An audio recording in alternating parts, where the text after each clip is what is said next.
Welcome to this course Electricity and Magnetism. Last class I gave a hint about the electrostatic potential energy. Today we shall discuss in detail about what is electrostatic potential energy and how to calculate the electrostatic potential energy of a system of charges. So let us start with a point charge. Or first of all, what is potential energy then? Potential energy, we know potential energy of a system is the work done in configuring the system in a particular position or in a particular configuration, right. In a gravitational field, we bring a body against the gravitational force to a certain point and we have to do work on that body. That work is stored as potential energy. Similarly, in electrostatic field, when we bring a charge to a particular point against electric force, we have to do work. The external agent has to do work on that charge. That work is stored as its potential energy. So, potential energy is the energy possessed by virtue of position or configuration of a system. Okay. In gravitational field, this potential energy is gravitational potential energy. In electrostatic field, it is electrostatic potential energy. So, coming to the definition of electric potential, we know that potential of a point in electric field is the work done in bringing unit positive charge from infinite to that point against electric force without any acceleration. That work is stored as potential energy of that unit positive charge. So, if at a point in electric field the electric potential is V, that means this much work is done in bringing unit positive charge from infinite to that point. This work done is stored as potential energy of this unit positive charge. And if we put a charge q here, then the work done will be q into V. So, this work done will be stored as potential energy in the system of the charges. So, in general, potential energy of a charge at a particular point in electric field is the work done in bringing the charge from infinity to that point against electric force without any acceleration. So, this is W is equal to Q into V. Now, let us calculate a system of 2 point charges first. Suppose there is a point charge Q1, another point charge Q2. They are separated by, suppose the position vector is of Q1 is R1 and the position vector of Q2 is R2, and the distance between them is R2 vector minus R1 vector, and the distance is the magnitude of R2 minus R1. Let us write it as R21. Okay. So, this is the distance between the 2 point charges, and we want to calculate what is the potential energy of this system of 2 point charges, means what is the work done in assembling these 2 charges at a particular distance, that is R21. Okay. Now, because of charge Q1, what will be the potential here at Q2? That is V is equal to 1 by 4 pi epsilon naught Q1 by R21. This is from the definition of potential due to isolated point charge. So, when we place this charge Q2 at this point, its potential energy will be Q2 into V, that is equal to Q2 into 1 by 4 pi epsilon naught Q1 by R21. Okay. So, that is equal to 1 by 4 pi epsilon naught Q1 Q2 by R21. So, this is the potential energy of 2 point charges separated by a distance R21. We can write it as W12 is equal to 1 by 4 pi epsilon naught Q1 Q2 by R21. This is the potential energy of 2 point charges Q1 and Q2 separated by distance R21. Now, we will extend it to a number of point charges, assembling n number of point charges. Okay. So, electrostatic potential energy of a system of point charges. Okay. Suppose here is a region we want to assemble a point of a number of n number of point charges. Let us start with 3 point charges. Suppose this is point 1, there is no charge at this point 1, and if we want to put a charge q1 here, we won't do any work, we do not need to do any work, because as there was initially no charge, there is no potential, and we do not need to work to bring the charge q1 here. If I bring another charge q2 to some point here, then I have to do work. Why? Because due to the presence of q1 already an electric field is created, and this due to this electric field, to bring the charge q2 from infinity to this point, we have to do work. Again, if there is another point, say 3, where we put another charge q3, then again we have to do work, because there now exists electric field due to both q1 and q2, and because of that we need to do work to bring q3 at this point. So, how we will calculate? What will the total work done? We will calculate work done in bringing one by one the charges one by one, and then sum of the we will make a sum of the total work done, and we will arrive at the total potential energy in assembling these charges. Okay. So, this is the work done, this electrostatic potential energy of a system of point charges. It is the work done, it is the work done in bringing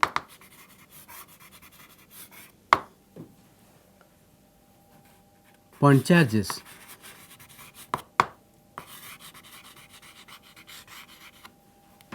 one by one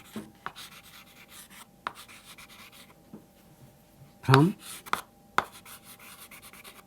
infinity. Okay. So, now first there was no charge, and we will start with the system of 3 charges, then we will generalize it to n number of point charges. Okay. So, initially there was no charge, and we bring charge q1 here, we do not need any work. So, the work done in bringing charge q1 to a particular point is W1 is equal to 0. Next, we will bring q2, and the distance between q1 and q2 is say r21, the difference of the position vectors of q1 and q2. So, because of q1 there is a potential at q2, that potential is 1 by 4 pi epsilon naught q1 by r21. R21 is the distance between q1 and q2, and this is the potential at q2 due to charge q1. So, in this potential, when we bring charge q2, we have to do work, that is q2 into this potential, W is equal to qv. So, this is the work done in bringing q2 charge near q1. Then we will calculate what will be the work done to bring another charge q3 to this system of charges. For that, we have to calculate what is the total electric potential at this point due to already existing 2 charges, that is q1 and q2. Okay. So, because of q2, the potential at q3 is 1 by 4 pi epsilon naught q1 by r31, where r31 is the distance between 3 point and 1 point. Okay. Then this is the potential due to charge q1 here, and what will the potential due to charge q2 here is 1 by 4 pi epsilon naught Q2 by R32. It is a potential due to Q2 at Q3. So, the total potential at the point where Q3 will be placed is potential due to Q1 plus potential due to Q2. So, this is the total potential at the point where we want to place Q3. So, what will the work done to bring the charge Q3 to this point? That is the charge multiplied by the total potential. So, this multiplied by Q3. So, this is what the work done in bringing the third charge to this point. So, bringing the first point, first point charge, no work is done. Bringing second point charge, this much work is done. Bringing third point charge, this much work is done. So, assembling all the three charges Q1, Q2, Q3, the total work done will be W1 plus W2 plus W12 plus W13. So, the total work done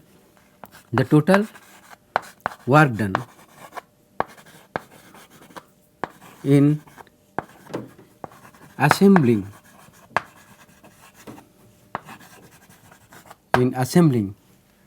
all the three point charges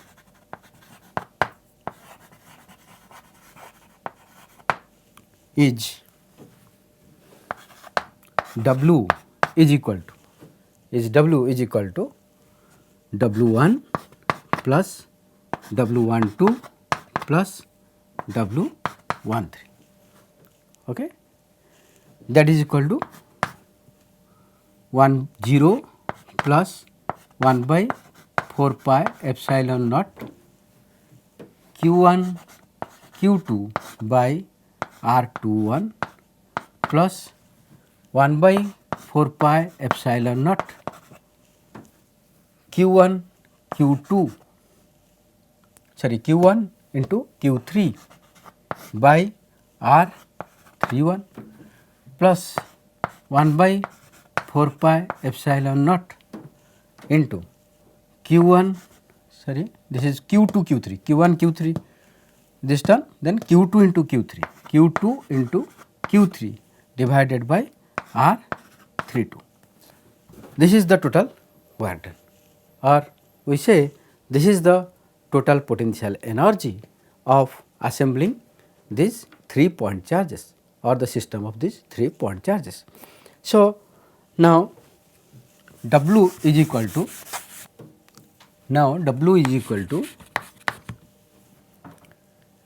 we can write 1 by 4 pi epsilon naught into Q1 Q2 by R21 plus Q1 Q3 by R31 plus Q2 Q3 by R32. Okay.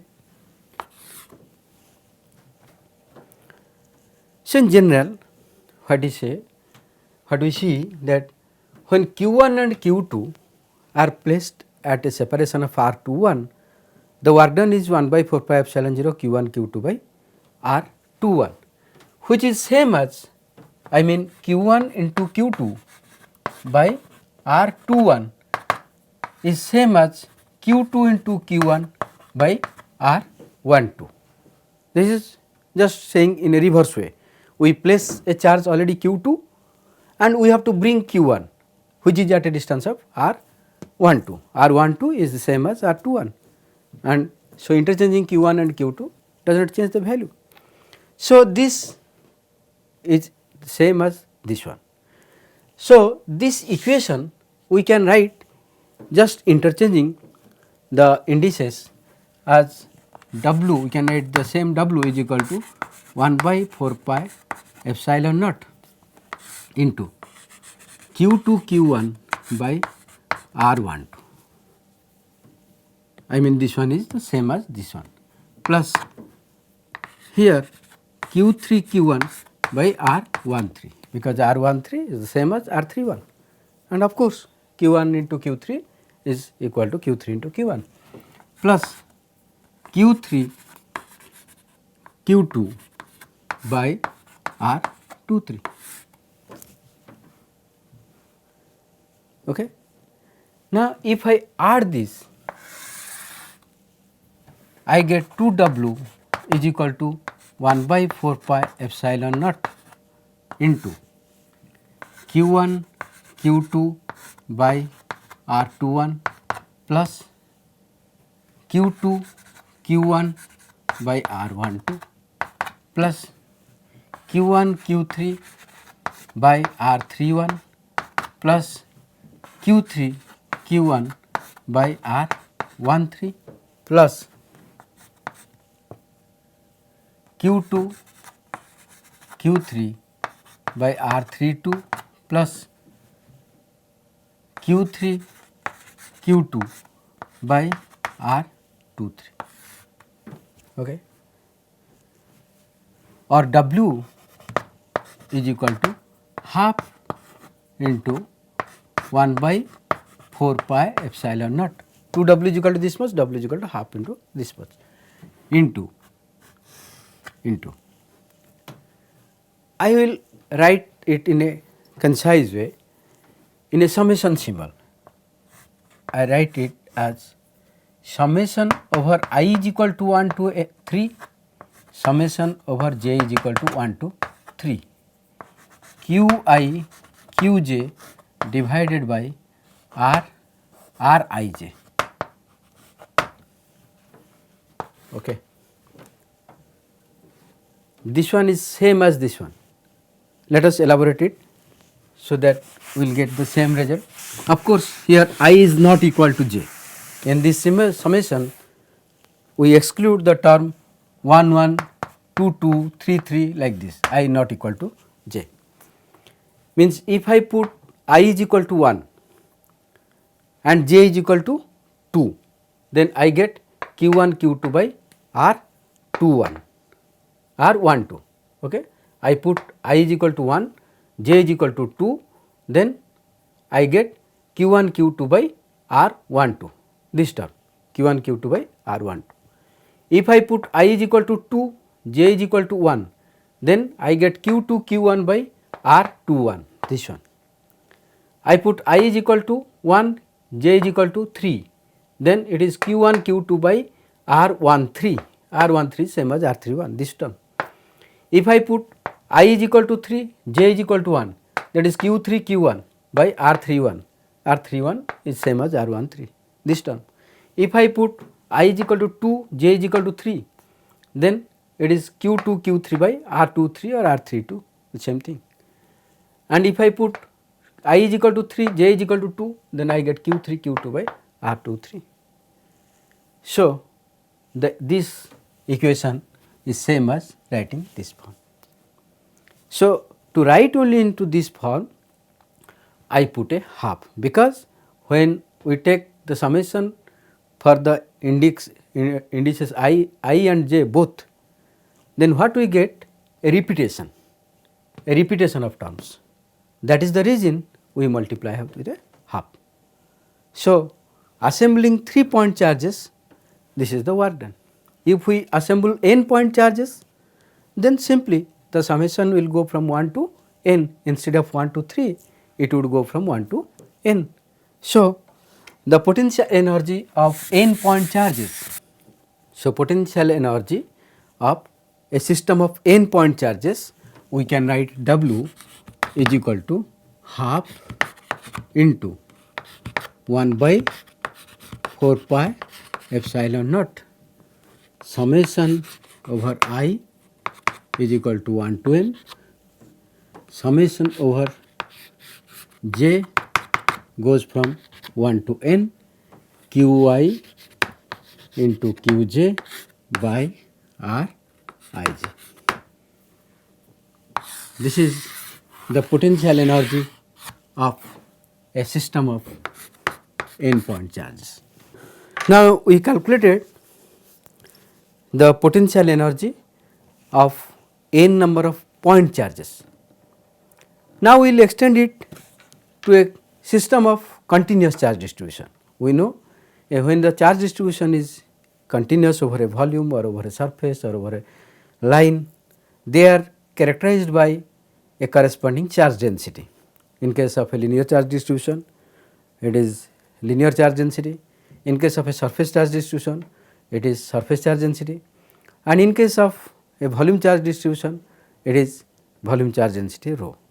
So, let us find out in the region of in some region of space, charges are uniformly distributed over a volume characterized by a uniform volume charge density, say rho.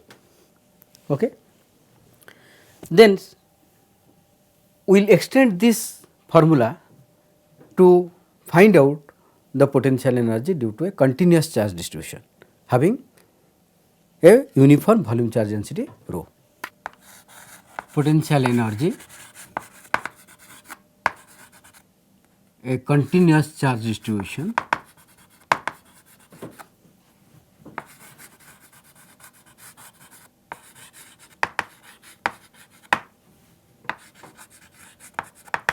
characterized by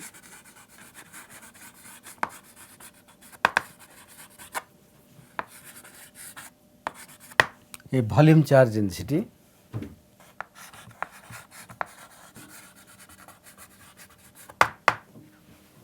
rho. Okay. Now, equation 1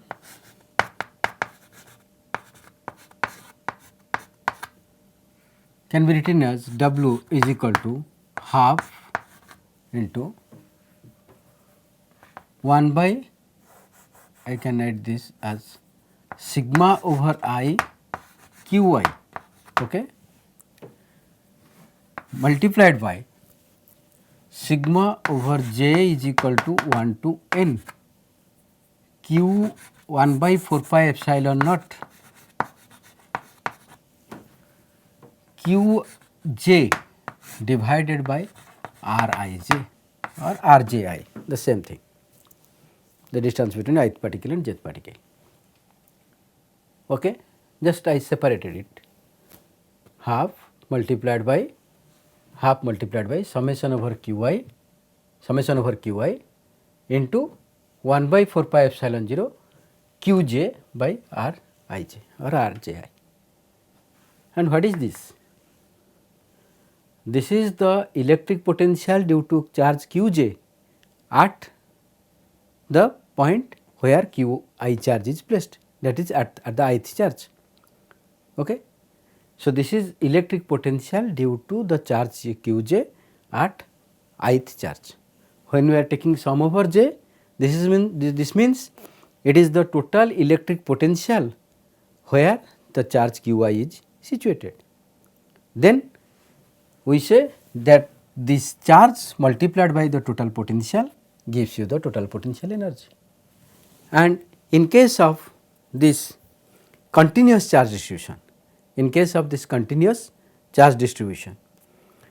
our sigma over I q I means all the summation of ith particles, ith charge particles can be replaced, this can be replaced by integration of rho over a volume tau. If the charges are continuously distributed over a volume tau, then rho is the volume charge density, d tau is a volume element, rho into d tau is a small element of charge, and integrating summation is now converted to integration, and that gives the total charge. Okay. So, this is the total charge and this is the total potential where the charge is situated. So, we can write that, say this one is equation 2 for a continuous charge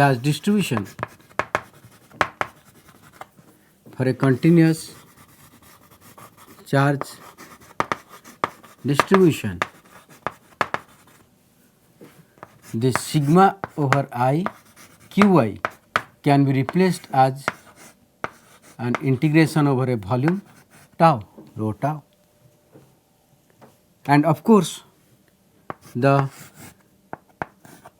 potential term summation over j is equal to 1 to n 1 by 4 pi epsilon naught qj by rij is nothing but the potential at Ri where the charge Qi is located. This is the potential due to rest of the charges here.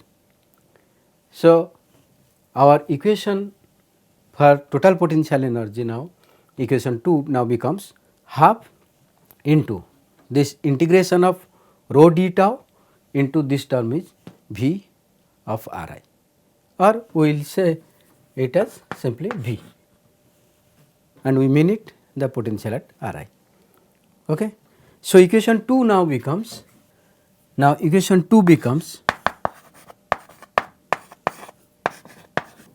W is equal to half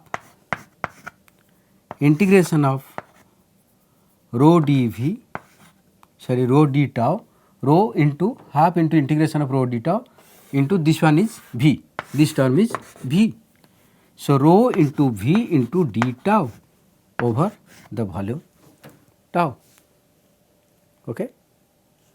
Equation 2 is now reduced to this form. Rho is the volume charge density, V is the potential where this volume charge density is defined. Okay. So, W is equal to half integration of rho V d tau, integration over this is the volume integration over tau. Let us say this one is equation 3. Now, we will use Gauss law here. We have already discussed that Gauss law in differential form is divergence of E is equal to rho by epsilon naught, where rho is the volume charge density and divergence of E is equal to rho by epsilon naught is the differential form of Gauss law. So, rho is equal to or epsilon naught into divergence of E. So, in place of rho in equation 3, we will now put epsilon naught into divergence of E. Okay. Now, equation 3 becomes using Gauss divergence law, Gauss differential equation, Gauss differential law, equation 2 becomes W is equal to half integration over tau, this is now epsilon naught into divergence of E into d tau into of course volume V potential, V into d tau. V is the potential, tau is the volume, or we write it as half epsilon naught V into divergence of E integration over tau d tau. This is equation number 4. Okay. Now, we will use a vector algebra formula, that is divergence of V into E. V is potential, E is electric field, V is a scalar quantity, E is a vector quantity. From the vector algebra we know that divergence of a scalar into a vector is equal to the scalar into divergence of the vector plus the gradient of the scalar dot the vector. Okay. Divergence of a scalar into vector is equal to scalar into divergence of the vector plus gradient of the scalar dot the vector. So, now this term is this minus this, therefore, V into grad E, sorry, V into divergence of E, V into divergence of E is equal to divergence of V into E minus grad V dot E. So, in equation 4, in place of V into divergence of E, V into divergence of E, we will put this, that divergence of V minus grad V dot E. So, equation 4 becomes, okay, let us give an equation number to this vector algebra equation as equation 5. So, using equation 5 in equation 4, using the vector algebra given in equation 5, equation 4 becomes, equation 4 becomes W is equal to half epsilon naught into integration over first this term, that is divergence of V into E d tau over tau minus integration over, again of course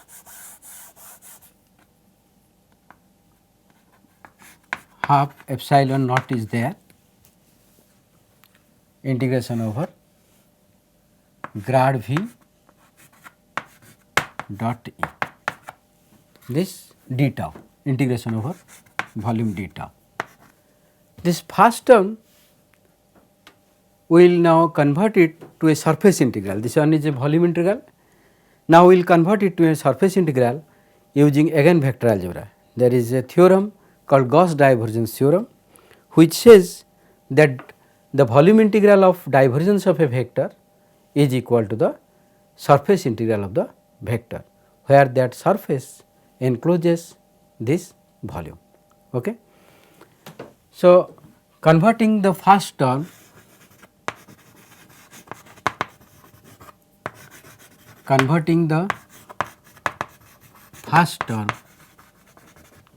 to a surface integral,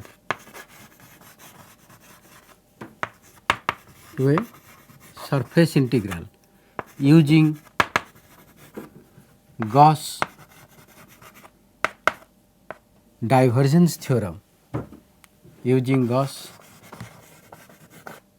divergence theorem, and putting minus grad V is equal to electric field, that we have already discussed before, the relationship between electric field and electric potential, that electric potential is the negative gradient of electric potential. So, in case of minus grad V we can put electric field E. Then our W becomes half epsilon naught integration over the surface S, divergence, sorry, there will be no more divergence now, because we have converted this divergence of volume integral to a surface integral. So, that is only V into E dot ds over the surface S minus, now this will be no more minus, because minus of grad phi we have replaced it by electric field E. So, this is now plus half epsilon naught into integration over the volume tau, this minus grad V is now E. So, E dot E dot E d tau. So, this is now the potential energy of a continuous charge distribution. Let us now discuss about this term. This is, of course, this is a closed surface, because this is the surface that bounds the volume tau, where we have applied the Gauss divergence theorem. Now, regarding this domain of the volume, where we should apply it? Suppose in the region, in some region of space, there is a volume charge distribution. Beyond that, volume charge density is 0. So, our volume, this tau volume is quite arbitrary. We can extend it to the infinity, because beyond that region where charge is distributed, the volume charge density is 0. So, adding this 0 term does not add to the term. Therefore, this tau can be extended to infinity, and thereby our closed surface that encloses this volume can be extended to infinity. Okay. So, when our S tends to infinity, how this term goes? Let us verify. We know electric field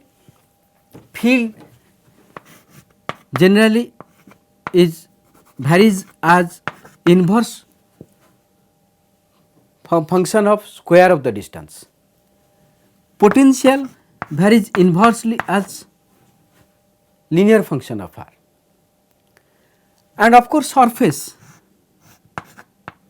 varies as directly as a quadratic function of r. So, multiplying these three terms, the entire term now varies as inversely proportional to r, because you can see that it is 1 by r square into 1 by r is 1 by r cube multiplied by r square. Now, it is of the form 1 by r, and when r tends to infinite, this 1 by r term will become 0, and this entire term will contribute nothing to this integration. So, this term vanishes when r tends to infinity. Okay. So, we can write, considering S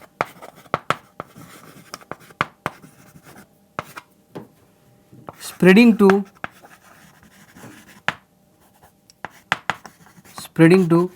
infinity, the first term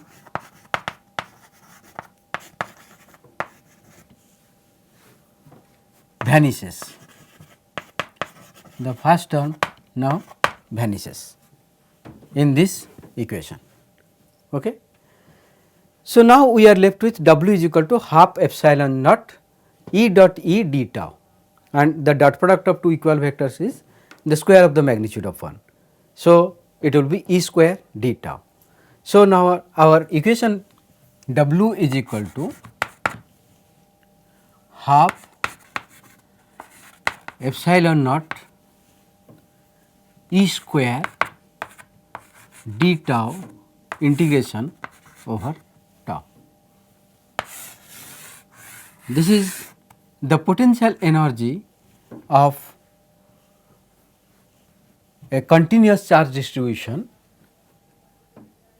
where there exists an electric field E, or we can write it as W is equal to integration over tau half epsilon naught E square into d tau. This energy is stored in the volume tau. Okay. Now, if we calculate the energy density, that is energy stored per unit volume. So, that will be our dW by d tau. From this integration, if we convert it to a derivative, now dW by d tau will become half epsilon naught E square. So, this integral implies that dW by d tau is equal to half epsilon naught into E square. This is called energy density in an electric field when there is a charge distribution. Of course, the charge distribution may be a discrete distribution or a continuous distribution. This equation holds. This is the energy stored per unit volume in an electric field, dW by d tau. And that electric field exists in the region may be air, may be free space, may be some other medium. When there is some other medium, that contributes a factor called dielectric constant, which we will discuss later in the chapter dielectric material. Dielectric means, dia means through, the material through which electric field can pass, we call it as dielectric material. Okay? So, generally they are insulators, they do not have free charges. We will discuss in detail how conductors and insulators are different from each other as far as their electrical behavior is concerned. So, generally if our medium where electric field exists is a dielectric medium, which is characterized by a dielectric constant K,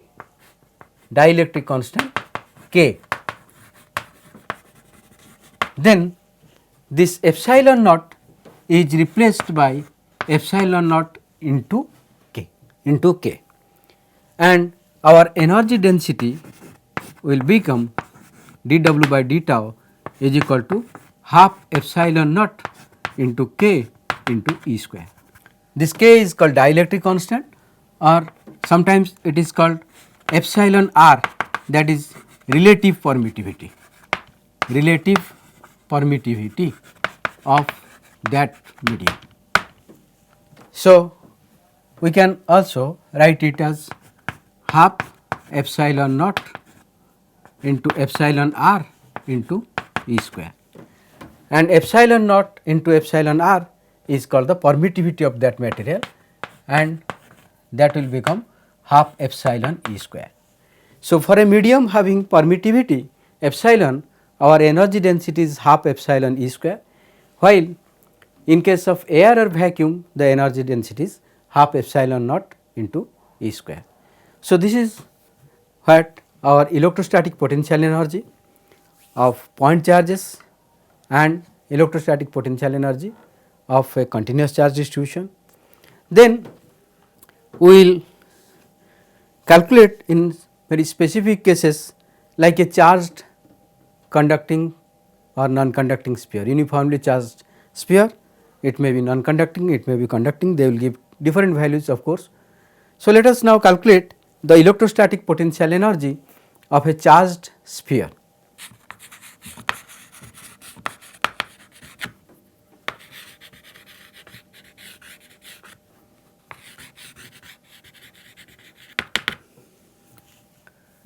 Suppose we consider a sphere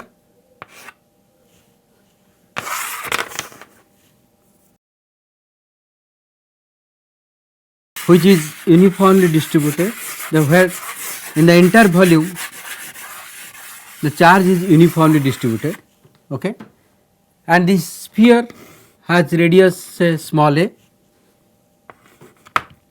and it is given a charge capital Q.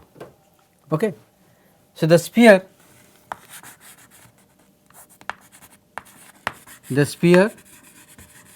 of radius a is given a charge Q which is uniformly distributed,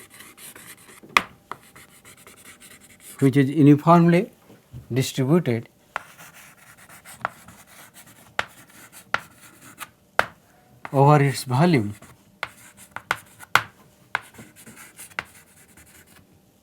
with volume charge density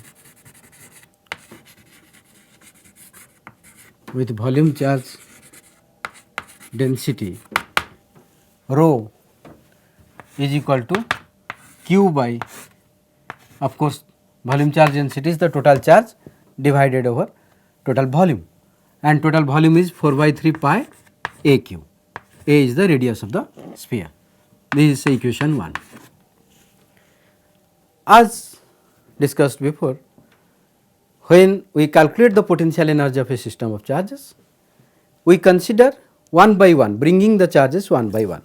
So, here we can consider the sphere as consisting of many spherical cells, concentric spherical cells.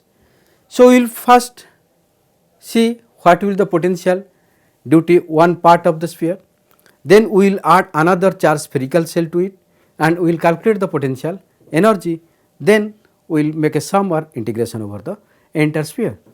So, let us now consider a spherical case from the sphere of radius x,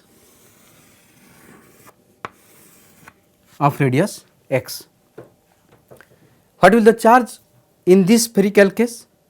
Obviously, its volume multiplied by charge density rho. Okay. So, the volume of the sphere of radius x is 4 by 3 pi x q and its charge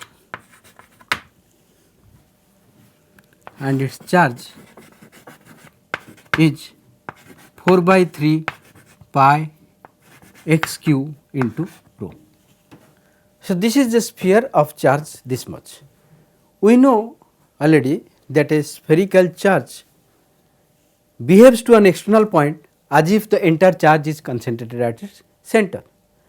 So, if we want to calculate what will the potential due to this spherical case here, that is on its surface, then it will be obviously 1 by 4 pi epsilon naught multiplied by the total charge of this spherical case divided by the distance x.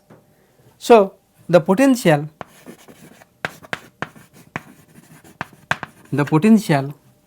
on its surface is 1 by 4 pi epsilon naught into 4 by 3 pi x q into rho divided by x. This is the potential due to this spherical or the sphere of radius x, charge divided by radius. Now, let us consider adding a cell to this sphere. This cell, an incremental cell having thickness say dx. What will be its volume? The volume of this spherical cell, its radius is x, thickness is dx. So, its volume will be 4 pi x square dx. Okay. And what will be the charge over it? That volume into charge density rho. So, this charge will be added to this. This charge will be added to the point where the potential is this.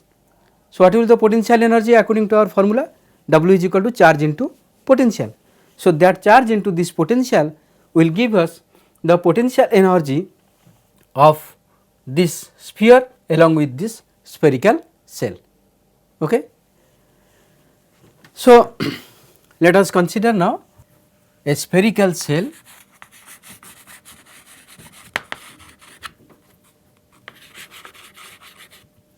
of radius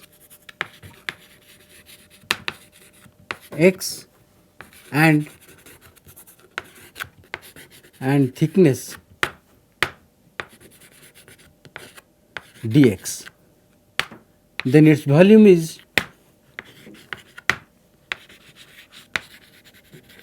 its volume is 4 pi x square, which is its surface area, into thickness dx, and the charge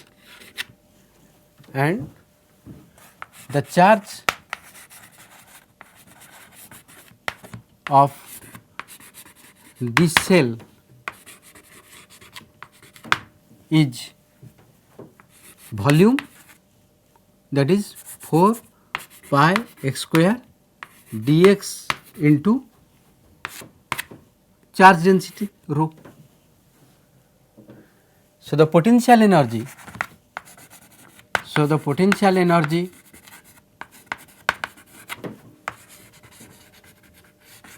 of this system of sphere of radius x and spherical shell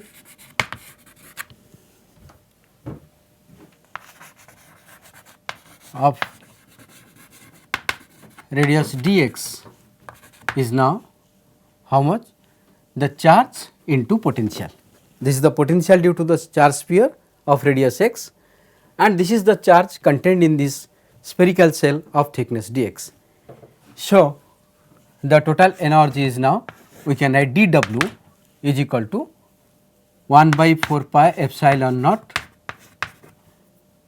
4 by 3 pi x cube rho by x multiplied by 4 pi x square dx into rho. This is dW. And if we want to calculate the total spherical charge distribution over the sphere of radius a, we simply have to integrate it up to from 0 to a. This dW is now equal to 1 by 4 pi epsilon naught 16 by 3 into pi square into rho square into x to the power 5 by x, that is x to the power 4 dx. So, the total energy W is equal to 1 by 4 pi epsilon naught 16 by 3 pi square rho square integration of x to the power 4 dx from 0 to a, that is equal to 1 by 4 pi epsilon naught 16 by 3 pi square rho square x to the power 4 integration is x to the power 5 by 5, okay, from 0 to a is equal to 1 by 4 pi epsilon naught 16 by 3 pi square rho square, this putting upper limit a to the power 5 by 5 minus 0, that is a to the power 5 divided by 5. This is W, and we know rho is equal to from equation 1 q by 4 by 3 pi a q. Let us put the value of rho from equation 1. So, putting the value of rho from equation 1, W is equal to 1 by 4 pi epsilon naught pi square into q by 4 by 3 pi a q square into a to the power 5 divided by 5 is equal to 1 by 4 pi epsilon naught pi square, sorry, this is I have left one term 16 by 3, of course there 16 by 3 pi square rho square.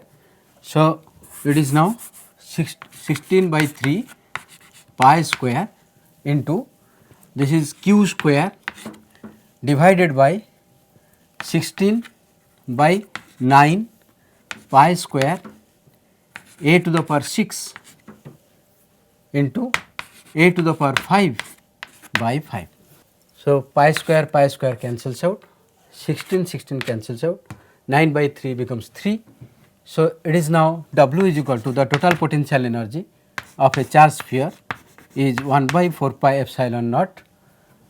This will become 9 goes to numerator, it becomes 3 divided by 5, 3 by 5 into a 5 by a 6 is a q square by a.